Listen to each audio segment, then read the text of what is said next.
Welcome to my channel. सास की अंतिम इच्छा। देखिए माँ जी, वो पड़ोस की लूटन मौसी है ना, उनकी बेटा बहू उन्हें गोवा ले जा रहे हैं। अरे क्या बात कर रही है बहू, उसके तो ना मुंह में दांत है ना सर पर बाल, क्या करेगी गोवा जाकर। अपनी अपनी किस्मत है माँ जी, लूटन मौसी मरने जो वाली है। अरे बहू, ये कैसा मरना हुआ जो पहले से ही पता है और ऊपर से गोवा भी घूमने जा रही है।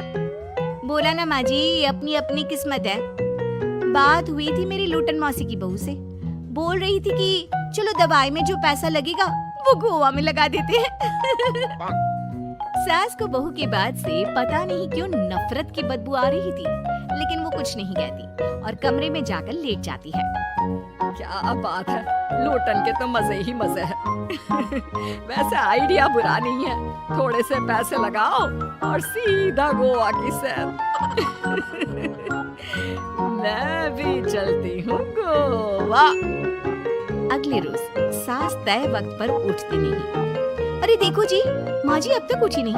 आज दूध वाले से दूध और काम वाले के लिए दरवाजा मैंने ही खोला है। अब कम से कम माँ जी का ये तो सुख है कि सुबह जल्दी उठना नहीं पड़ता। अरे बड़ी अजीब हो तुम, मेरी माँ सुबह से उठी नहीं है और तुम्हें चिंता दूध और काम वाली की है। अरे तुम्हें चिंता है ना, तो जाओ जाकर देखो क्या हो गया।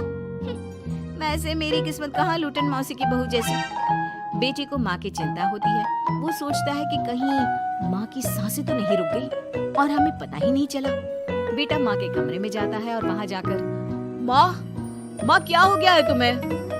बेटा, लग नहीं रहा कि अब मैं बचूंगी, लल्लन डॉक्टर के पास ले चले। अरे कैसी बात कर रही है माँ, तेरी तबीयत सीरियस है और मैं तुझे लल्लन झोला छाप डॉक्टर के पास ले जाऊं? ना ना ना। अरे तो कहाँ ले जाएगा बता दे, वहाँ एडवांस दे दिया है मैंने, वो क्या कहते हैं गूगल पे से। हैं? तूने क्यों पैसे दिए माँ? तुझे पता था क्या कि तू बीमार होने वाली है? सास को लगता है कि कहीं चोरी पकड़ी तो नहीं गई। वो हड़बड़ा जाती है और उसे पसीने निकलने लगते हैं। अरे माँ क्या हो गया, सर्दी में भी पसीने? लगता है तेरी तबीयत ज्यादा ही खराब है और लल्लन डॉक्टर पास ही में है, चल उसी को दिखा देता हूँ। माँ को लेकर बेटा डॉक्टर के पास जाता है, जहाँ माँ ने पहले ही पैसे देकर सेटिंग कर रखी थी। डॉक्टर के क्लिनिक में जाते ही डॉक्टर की ओवर एक्टिंग की दुकान खुल जाती है। हाय राम माँ जी, हे भगवान, अब तो कुछ नहीं हो सकता, ये तो मरने वाली है बेटा। हैं? ओए डॉक्टर है इसलिए इज्जत से बात करूंगा, नहीं तो मेरी माँ को देखे बिना ये बकवास करने के लिए तेरे मुंह में घूंसा मार देता। अरे ना ना बेटा, ऐसे मत बोल, वो डॉक्टर है, उसे वो दिख जाता है जो किसी को नहीं दिखता। हाँ माँ, शायद तू ठीक बोल रही है। डॉक्टर क्या दिखा आपको?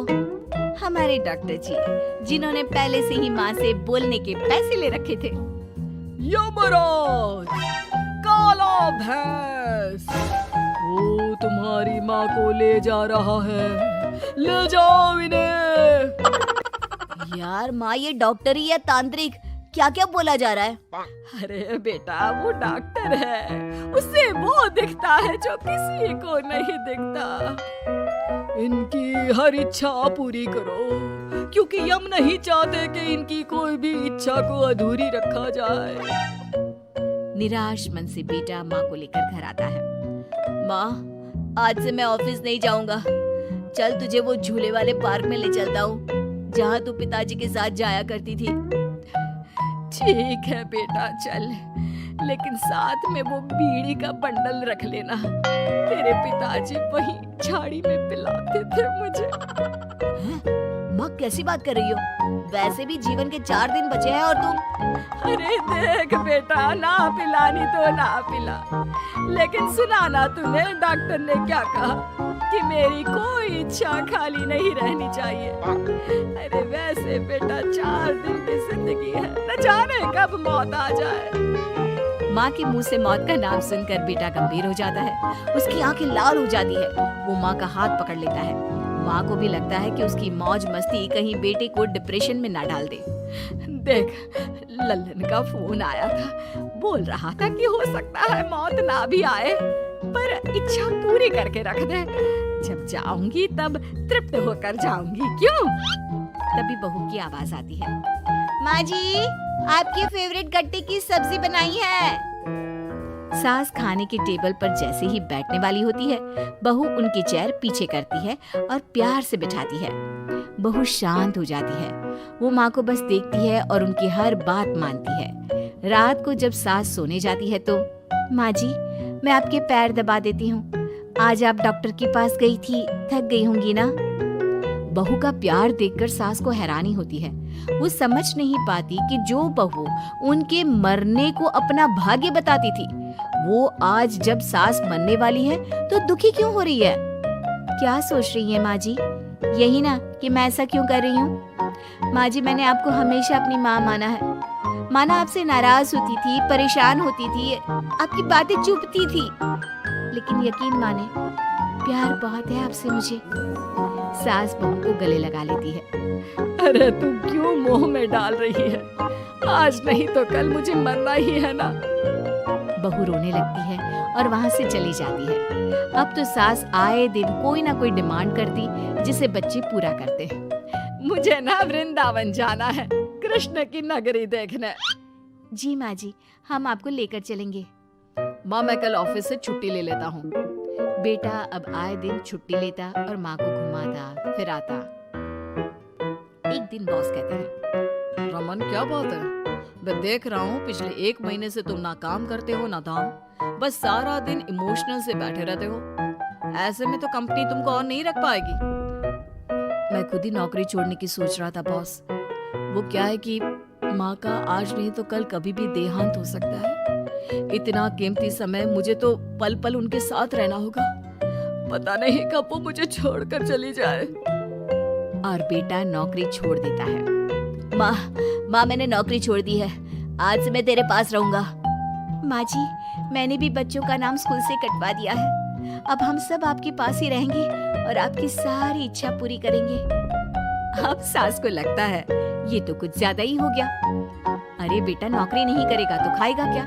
बच्चे स्कूल नहीं जाएंगे तो साल बर्बाद हो जाएगा। वो समझ नहीं पाती कि क्या करे, कैसे ये ड्रामा खत्म करे। बेटा बहू तुम लोगों से एक बात करनी थी। देखो मैं ना बहुत शर्मिंदा हूँ, मैंने झूठ बोला था, मुझे कुछ नहीं हुआ है। वो तो ये बोलकर सास सारी बात घर वालों को बता देती है। माँ सच्ची? हे भगवान मैं जानता था माँ को कुछ नहीं होगा। वाह माँ जी ये तो बहुत अच्छी खबर दी। मैं तो हलवा बनाने जा रही हूँ। तुम लोग मुझसे नाराज नहीं हो? नहीं माँ जी हम बहुत खुश हैं कि आपके मरने की खबर झूठी है। माँ शायद मैं तेरे ठीक होते ही तेरा इतना ख्याल रख लेता तो तुझे ये नाटक करने की जरूरत नहीं पड़ती। माँ जी आप हम लोगों को माफ कर दीजिए।